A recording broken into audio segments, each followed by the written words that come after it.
मेरे साथ बातचीत के लिए भारतीय स्वदेशी कांग्रेस के संस्थापक संजय अग्रवाल जी हैं।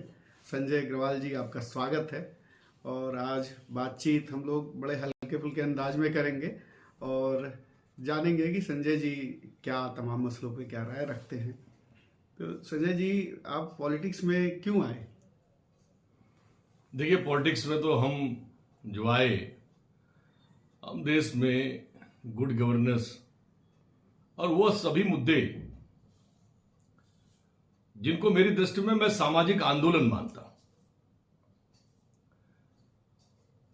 उनको शुरू करने के लिए, क्योंकि देश में सब लोग शासन तो करना चाहते हैं, एक शासक की हैसियत से अपने स्वयं के लिए, अपने परिवारजनों के लिए तो काम करना चाहते हैं, लेकिन मेरी जो विचारधारा है स्वदेशी विचारधारा की, स्वदेशी स्वराष्ट्र की स्थापना की, उससे जुड़े हुए मुद्दे, चाहे मेरा गौरक्षा का आंदोलन हो, चाहे ग्लोबल वार्मिंग समिट के जरिए वृक्षारोपण का, पर्यावरण का एक आंदोलन हो, चाहे गरीबों को भरपेट भोजन मिले उसके लिए रोटी बैंक का आंदोलन हो, चाहे यूथ को एक अच्छी स्वदेशी शिक्षा दीक्षा मिले उसके लिए विवेकानंद यूथ फाउंडेशन के जरिए मेरा किया हुआ एक आंदोलन हो, चाहे नदियों की, गंगा मैया की सफाई से संबंधित मेरा आंदोलन हो, जो विभिन्न आंदोलन, जो सामाजिक आंदोलन हमने अपने विगत वर्षों में किए,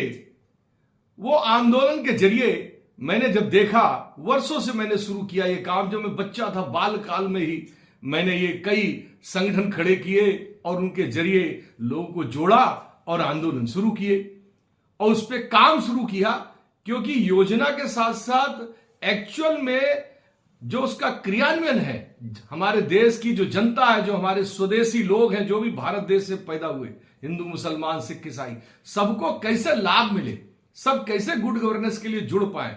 इसलिए अंतोगत्वा मैंने कहा कि अब मुझे राजनीति में आना चाहिए।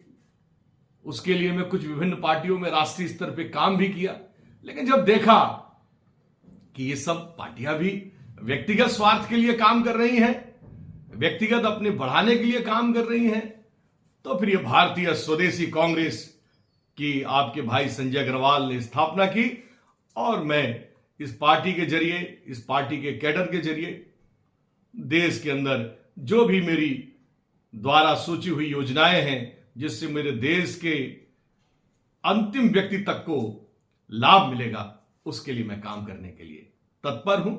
और संघर्ष के दौर में एक ये नया संघर्ष है जो राजनीतिक संघर्ष है, क्योंकि कैडर जो है राजनीतिक पार्टी से ही बनता है, संगठन से कैडर नहीं बन पाता है। इसलिए देश का वह कैडर बनाना चाह रहा हूं जो स्वदेशी स्वराष्ट्र की स्थापना करेगा, जो मेरा सपना रोजगार गारंटी विधेयक लगा करके हमारे देश का जो टैक्सेशन प्रणाली की बड़ी खराब व्यवस्था है उसको ठीक करते हुए, जो अंग्रेजों के समय से लगाई गई उससे भी बदतर व्यवस्था जो है उसको ठीक करने के लिए और सबको शिक्षा और स्वास्थ्य व्यवस्था पहुंचाने के लिए, घर घर शिक्षा स्वास्थ्य पहुंचाने के लिए मेरा संघर्ष है और मैं इस संघर्ष में खुशी हूं, सुखी हूं और इसके लिए लड़ता रहूंगा। अच्छा, बड़ी अच्छी बात कही आपने। अब एक है बाबा बागेश्वर धाम सरकार, जी जी जी, अब वो कह रहे हैं कि हम एक हिंदू राष्ट्र बनाएंगे। अब क्या बनाएगा बाबा, ये क्या आपको लगता है, किस तरीके का हिंदू राष्ट्र बनाने के लिए बात कर रहे हैं बाबा? आप स्वदेशी स्वराष्ट्र की बात कर रहे हैं, आपकी बात तो समझ में आती है कि आप बेरोजगारी दूर करने की, लोगों को पढ़ाई लिखाई शिक्षा ये सब मिले। बाबा क्या चाहते हो और क्या करेंगे ये? देखिए, कोई भी कार्य अगर भगवान को ध्यान में रख के किया जाता है, हमारे सनातन को ध्यान में रख के किया जाता है, तो पवित्र होना चाहिए, क्योंकि सनातन संपूर्ण ब्रह्मांड में सबसे पवित्र धर्म है, जिसके हम लोग अनुयायी हैं, जिसको हम मानते हैं। अब आपको भी मैं थोड़ा सा सुझाव दूंगा महेंद्र भाई, इस विषय को ऐसे ना मुझसे पूछिए, क्योंकि बागेश्वर धाम बालाजी भगवान की जय हो, ये बालाजी बागेश्वर धाम भगवान, वह भगवान बजरंगबली के मंदिर से प्रेरित है, उनकी छाया से प्रेरित है। वह व्यक्ति बाबा धीरेन्द्र शास्त्री, वह एक व्यक्ति है। तो बाबा का उल्लेख उसके साथ किसी भी प्रश्न में नहीं होना चाहिए। बाबा बागेश्वर धाम बालाजी भगवान के लिए अलग उत्तर है, और धीरेन्द्र शास्त्री जो कि कई प्रकार के चमत्कार को कर पाते हैं, करते हैं, क्या करते हैं, मैं चूंकि व्यक्तिगत कभी मिला नहीं, और जब तक मैं किसी से व्यक्तिगत नहीं मिलता तब तक उसके बारे में राय नहीं बनाता, क्योंकि मेरी जो राय है वो मेरे स्वविवेक से बनाता हूं, मैं किसी के कहे सुनने से अपनी राय नहीं बनाता। तो मैं ये कहूंगा कि वो धीरेन्द्र शास्त्री एक व्यक्ति है, और बालाजी, मेहंदीपुर बालाजी हम जाते हैं वर्षों से, सालासर बालाजी भगवान के यहां हम जाते हैं वर्षों से, हमारे नजदीक में भी एक बालाजी का एक मंदिर है, हम वहां भी नित्य बजरंगबली के यहां शनिवार को, मंगलवार को हम जाते हैं सेवा करने के लिए। तो वो विषय ही अलग है, और उस विषय को कोई बढ़ा करके अगर अपने व्यक्तित्व को बढ़ाना चाहता है तो मैं इसको उचित नहीं मानता हूं। बाकी किसी भी प्रकार का देश के अंदर, क्योंकि जब भगवान श्री राम का मंदिर बन रहा था तो ये भाई संजय अग्रवाल उस मंदिर के निर्माण में गया था, मैं वो व्यक्ति हूं, बच्चा था तब गया था। तो कहने का विषय ये है कि कोई भी व्यक्ति अपने मुंह से कहे कि मैं चमत्कारी हूं, अरे चमत्कार तो भगवान का नित्य हम देखते हैं अपने जीवन के अंदर, नित्य चमत्कार देखते हैं। हमारा शरीर भी चमत्कारी है ना, क्योंकि हम लोग एक खुद देवी कृपा से पंच तत्व से बने हैं, पंच तत्व रूपी वह भगवान जिसने हमको बनाया है। तो हमारे देश में जितना भी लगभग अब तो बहुत जनसंख्या हो गई है, उसका उल्लेख नहीं करते कि उसके लिए कुछ कार्य नहीं हो पा रहा है, लेकिन सभी के अंदर भगवान है, कण कण में, रोए रोए में भगवान है। तो अपना भगवान खुद पहचाने। तो आपके स्वदेशी स्वराष्ट्र में सभी धर्मों का आदर होगा ना? बिल्कुल होगा, ऐसा बगैर तो सभी धर्मों के आदर के अनेकता में एकता। बिल्कुल। अच्छा, ये बेरोजगारी बढ़ी है बहुत ज्यादा जी, जो केंद्र सरकार की नीतियां हैं उससे बेरोजगारी कम तो हो नहीं रही, और आपका फोकस युवाओं पर है, तो क्या करेंगे, कैसे इनका निजात मिलेगी इस समस्या से? देखिए, मैंने 1991 में अखिल भारतीय व्यापार महासभा संगठन की स्थापना की थी, महासंघ की, और 1991 में कहा था कि भारत देश में दो चीजों पर विशेष ध्यान देने की आवश्यकता है। एक तो भारत देश के प्रत्येक गांव को स्मार्ट बनाने की जरूरत है। स्मार्ट गांव बनेगा तब स्मार्ट शहर हमारे काम आएंगे, क्योंकि हम लोग गांववासी हैं, हम लोग खेतिहर किसान हैं, हम लोग जो है कृषि फसल को उपजाने के लिए, उससे अपना अच्छा असली दाना खाने के लिए, स्वदेशी दाना खाने के लिए हम लोग बच्चे थे तब से, हम और हमारे परिवार, हमारे पूर्वज, हमारे बुजुर्ग, हम सब किसान हैं। तो किसान, सभी किसान ही चाहते हैं देश के कि गांव स्मार्ट बने, गांव खुशहाल बने, गांव की तरक्की हो। अब दूसरा विषय मैं 91 में लेके आया था, घर घर व्यापार। मैंने कहा था घर घर व्यापार, हर घर व्यापार, घर घर व्यापार, हर घर व्यापार, और घर घर उद्योग और हर घर उद्योग। तो इसके जरिए एक कल्पना आपके भाई संजय अग्रवाल ने की थी कि देश के हर व्यक्ति को, प्रत्येक गांव के अंतिम व्यक्ति को आर्थिक दृष्टि से खुशहाल बना करके, उसको सशक्तिकरण दे करके एक खुशहाल भारत का निर्माण हम कर सकते हैं। किंतु लोगों ने कहा व्यक्ति घर घर, व्यक्ति घर घर, किसी का नाम नहीं लूंगा क्योंकि मेरे किसी व्यक्ति से कोई झगड़ा ही नहीं, मैं तो दुश्मन विहीन समाज चाहता हूं, मित्रवत वाला समाज चाहता हूं। एंटरप्रेन्योरशिप को बढ़ावा देने की बात कर रहे हैं, मतलब नौकरी के बजाय लोग जो है कुछ उद्योग धंधा करें, छोटे छोटे कारोबार करें, और ये सही कॉन्सेप्ट है, बड़ा विदेशों में बड़ा फेमस है। मतलब अमेरिका की अगर प्रगति देखी जाए तो इसी से हुई है कि वो रोजगार पे, स्वरोजगार पे बड़ा ध्यान देते हैं, एंटरप्रेन्योरशिप को बड़ा महत्व देते हैं। तो आप भी अगर ये करना चाहते हैं तो ये तो हो गया। किसान जो है बड़ा परेशान है, उपज का दाम तो मिलता नहीं, आप जानते हैं, आप तो खुद किसान परिवार से रहे हैं और जिस मैं अभी भी क्षेत्र किसान हूं। और जिस क्षेत्र से हैं आप, अभी भी किसान हूं। हाँ बिल्कुल, बुंदेलखंड आपका हाँ। देखिए किसानों के लिए बड़ा दिक्कत है वहाँ। हाँ, तो क्या ऐसा कुछ आपकी पार्टी का आपका सोचना है, कैसे इनको मिलेगी निजात, किसान कैसे खुशहाल देखिए, होगा? हमारे देश की एक बहुत बड़ी ताकत, मैं थोड़ा सा उल्लेख कर लेता हूं आपकी अनुमति लेकर के आदरणीय प्रधानमंत्री जी का। हमारे प्रधानमंत्री जी ने पीछे एक बात कही थी कि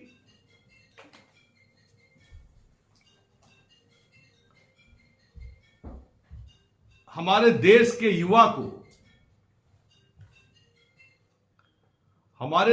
युवा को समोसे बेचने चाहिए, पकौड़े बेचने चाहिए। मैं उनकी बात की अवहेलना नहीं करता हूं, अच्छी बात है, कोई काम नहीं मिले तो पकौड़े बेच के भी एक साफ सुथरा जीवन यापन हो सकता है, अच्छी बात है। समोसे बेचकर, चाय बेच करके भी एक अच्छा जीवन यापन हो सकता है। वह कोई भी कार्य जिससे मेहनत करके ईमानदारी की दो रोटी आती हो, वो सभी कारकों में श्रेष्ठ कार्य मानता हूं। काम तो कोई भी, हमारे जो झाड़ू लगाने वाले भाई बहन हैं, मैं तो उनको मिलते हैं तो मैं उनको पैर छू करके, उनको प्रणाम करके ये कहता हूं कि आप तो देश को वो दे रहे हो जो कोई देने का साहस नहीं करता। अब तो हमारे यहां महिला प्रथा खत्म हो गई है, अब आवश्यकता नहीं पड़ती इस सब चीजों के लिए, झाड़ू की व्यवस्था तो करनी पड़ती है सफाई रखने के लिए। हमारे नगर निगम में बहुत से एम्प्लॉय ऐसा कार्य करते हैं, बहुत से अब तो कॉर्पोरेट कंपनियां भी इसमें आ गई हैं। तो बहुत सी बातें आदरणीय प्रधानमंत्री जी ने कही। मैं उसमें यह कहना चाहता हूं कि देखिए प्रधानमंत्री जी, देश में जो असंगठित क्षेत्र है, जब उन्होंने इस बात को कहा तो मुझे लगा कि भाई असंगठित क्षेत्र को शायद प्रधानमंत्री जी अंदर आत्मा से महसूस कर रहे हैं, शायद इसलिए ये बात कही होगी। लेकिन जब उन्होंने पूरे संपूर्ण भारतवर्ष के कृषि उद्योग को, ठीक है,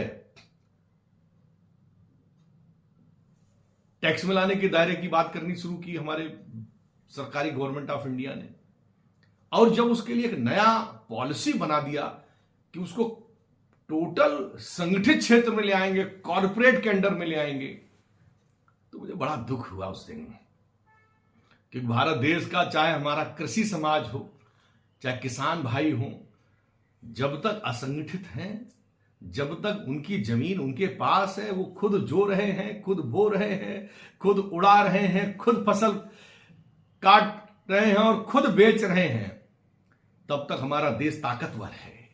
कॉर्पोरेट से हमारा देश कमजोर हो जाएगा।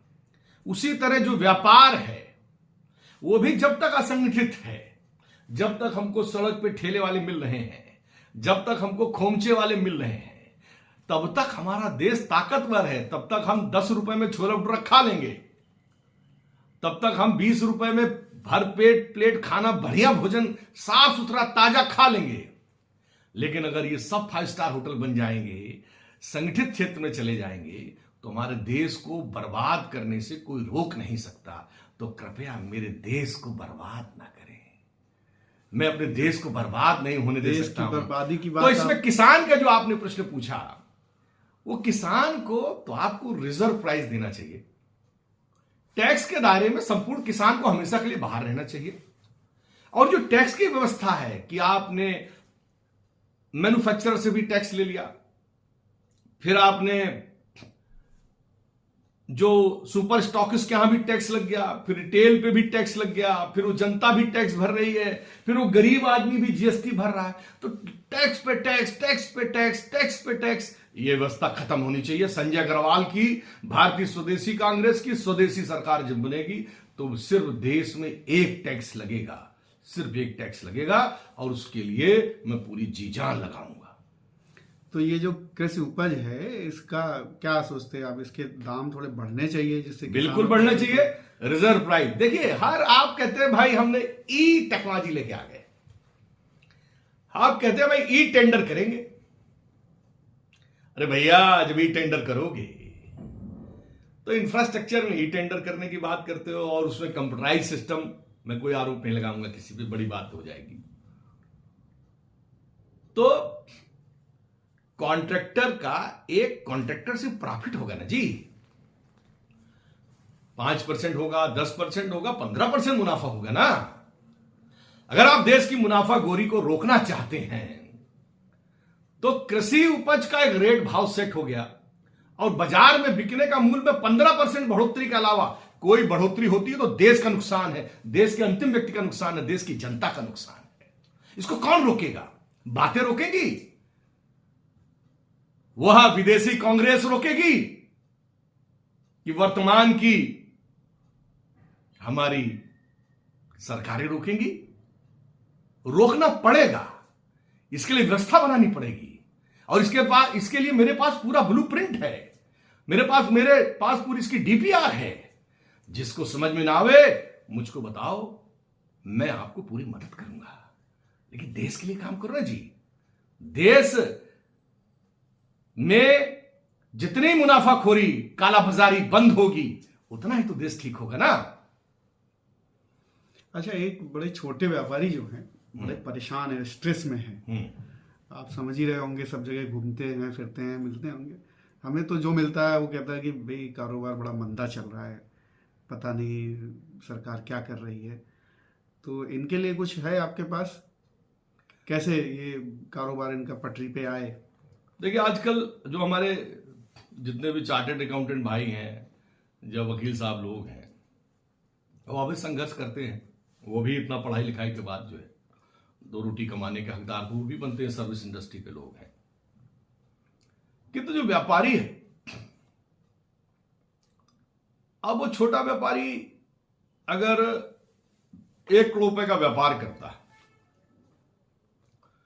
तो मेरी सरकार होती तो मैं कम से कम 1 करोड़ तक के व्यापारी के लिए सारे टैक्स फ्री कर देता। क्योंकि व्यापारी जो है एक्चुअल जो बैठा है नीचे, छोटा व्यापारी, वो 10-15% मुनाफे में ही काम करता है, उसकी जेब में इससे ज्यादा नहीं आते है। वो तो सुबह उठता है 5 बजे 4 बजे, मेहनत करता है, 7-8 बजे खोल लेता है अपनी दुकान, रात में 10-11 बजे तक बैठ के मेहनत करता है, घर जाता है, सोता नहीं है, मेहनत करता है, धैर्य के साथ लगा रहता है। तो उसके प्रति संवेदनाएं होनी चाहिए, मानवीय संवेदनाएं उसके लिए होनी चाहिए। तो उसको सबसे पहले तो टैक्स फ्री करो। अभी कोरोना काल में तमाम लोगों के लिए तमाम बातें करी गई। किसी मध्यम श्रेणी के लोगों के लिए कि उनके बच्चों की स्कूल की फीस माफ हो गई होती,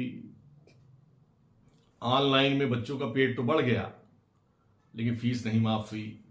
व्यापारियों के लिए जो उन्होंने लोन ले रखा था उसके किसी भी प्रकार के, ऐसा नहीं कि बैंक ने इसकी ईएमआई में ब्याज खत्म कर दिया, मूली ले लिया होता। तो सरकार इन सब बातों में नहीं सोचती, सब अपने बारे में सोच रहे हैं। देखिए, मैं ये चाहता हूं, मैं अपनी तरफ से एक बात ऐड करता हूं कि भारत देश में एक व्यवस्था है, बातें सब करते हैं, बहुत अच्छा करना है जी, सफाई रखनी है, ध्यान रखना है।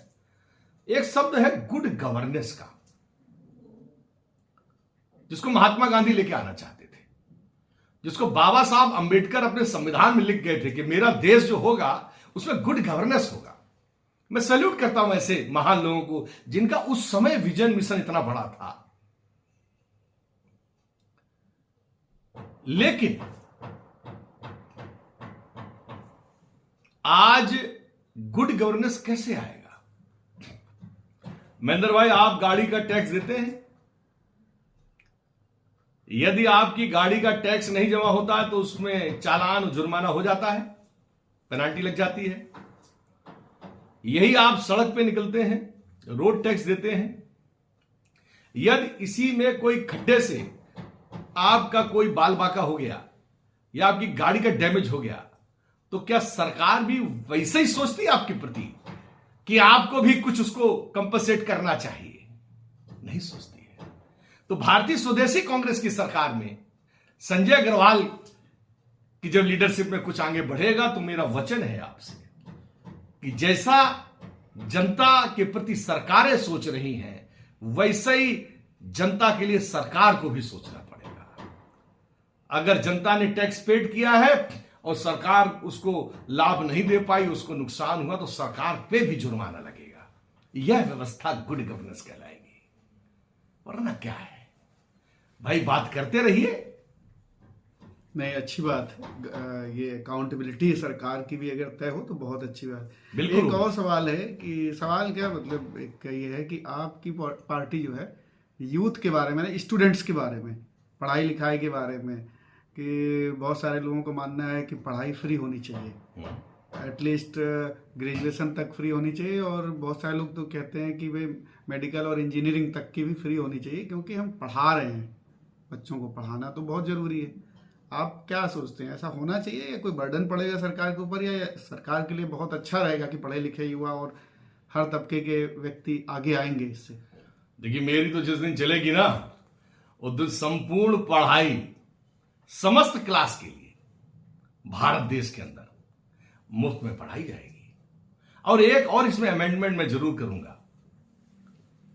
भारत देश को विश्व गुरु बनाना है, सोने की चिड़िया बनाना है, फिर से खुशहाल भारत बनाना है, और अच्छी नियत लेके आनी है एक एक अंतिम व्यक्ति के अंदर। तो हम भगवत गीता, दोनों भगवत गीता, भगवान श्री कृष्ण वाली भी और जनक वाली भी, दोनों भगवत गीता, और कम से कम चारों वेद 100% बालकाल से और कक्षा 12 तक के बीच में पढ़ा दी जाएंगे।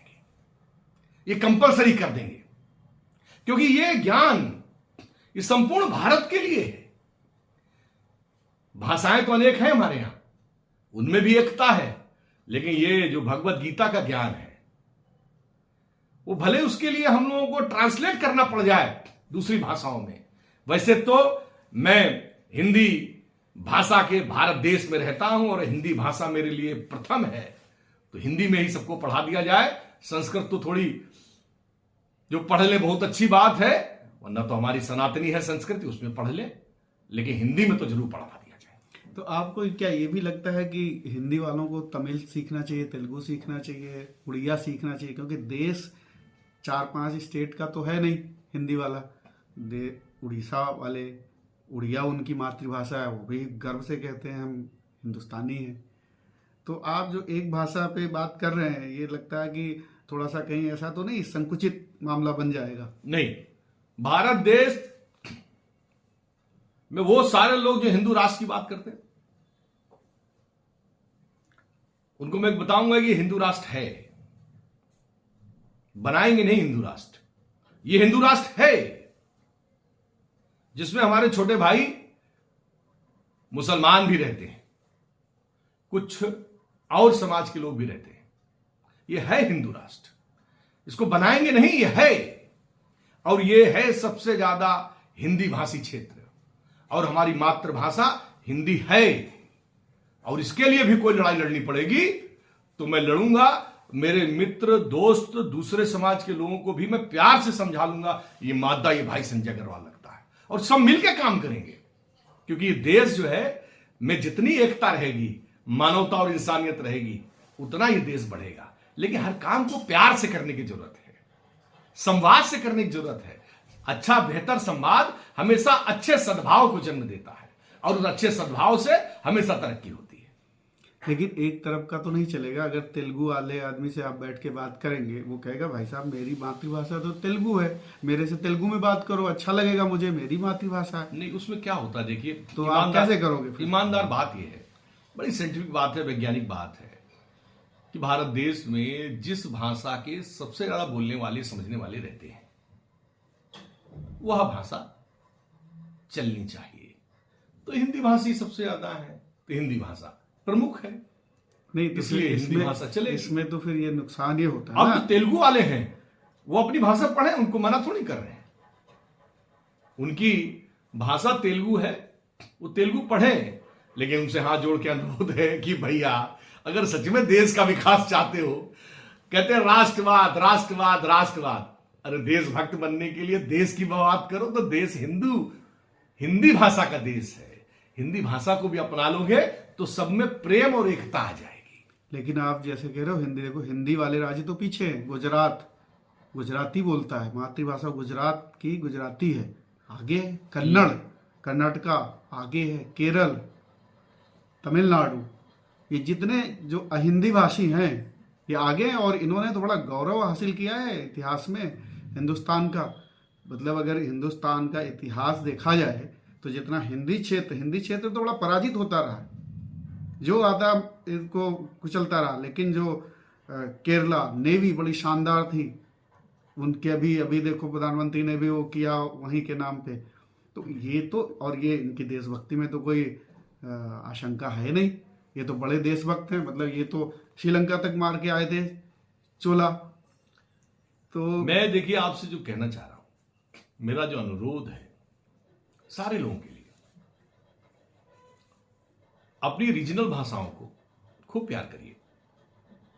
लेकिन ये भारतवर्ष है, इस भारतवर्ष के अंदर जो मुख्य हिस्ट्री है वो भारतवर्ष की हिस्ट्री है, वो सनातन धर्म की हिस्ट्री है।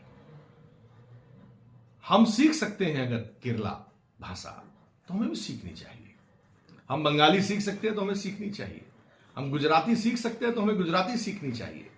लेकिन सच में अगर देश में अनेकता में एकता, अगर सहिष्णुता हमें बढ़ानी है तो हिंदी को भी सीखना पड़ेगा। अंग्रेजी की तरफ उतना न भागे, हिंदी को, जैसे इंग्लिश, मान लीजिए केरला के कोई भाई को केरलाइट आती है, अंग्रेजी आती है, हिंदी नहीं आती है, ठीक है। तो भारत देश के अंदर कम से कम जो आदमी को हिंदी आती है उसको और कोई भाषा नहीं आती, तो उसको कन्वर्सेशन बड़ा दिक्कत होता है ना। तो अगर आपस में व्यापार बढ़ाना है, अंदर के अंदर व्यापार बढ़ाना है, प्यार बढ़ाना है, तो हिंदी तो सीखो सब लोग, और कोई भाषा सीखो, आप 100 भाषा सीख लो। संजय जी, ऐसा क्यों ना हो कि हिंदी वाले बड़ा कोशिश करें बड़े भाई की तरह कि दूसरी भाषाएं सीखें।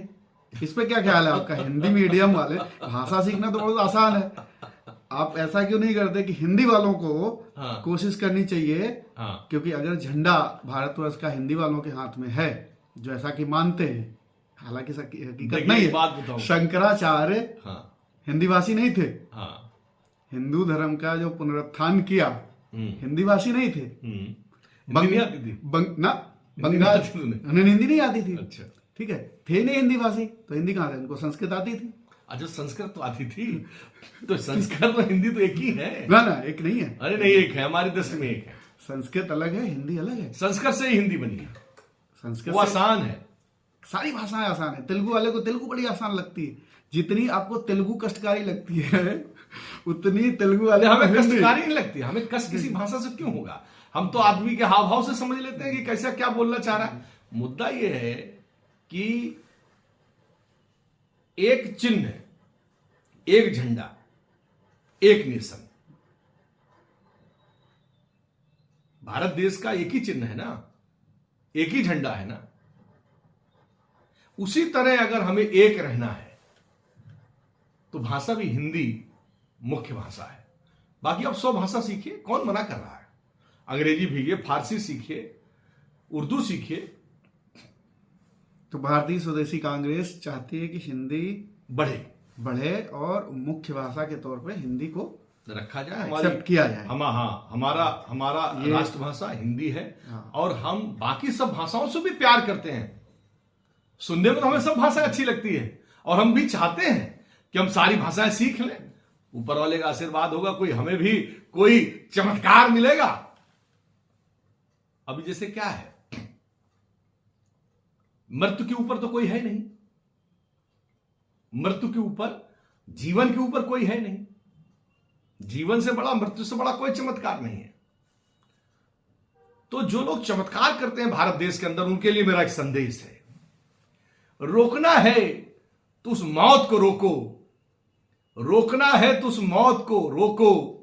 अभी कल ही कोई घटना सुना है मैंने, जो दरबारों में हो जाती है। रोकना है तो उस मौत को रोको जो दरबारों में हो जाती है। रोकना है तो उस हिंसा को रोको जो समाज में हो जाती है। रोकना है तो उस मौत को रोको दो दो दरबारों में हो जाती है। रोकना है तो उस हिंसा को रोको जो समाज में हो जाती है। रोकना है तो कलह को रोको जो लगातार बढ़ रही है। रोकना है तो कलह को रोको जो लगातार बढ़ रही है। रोकना है तो अशिक्षा को रोको जो लगातार घट नहीं रही है।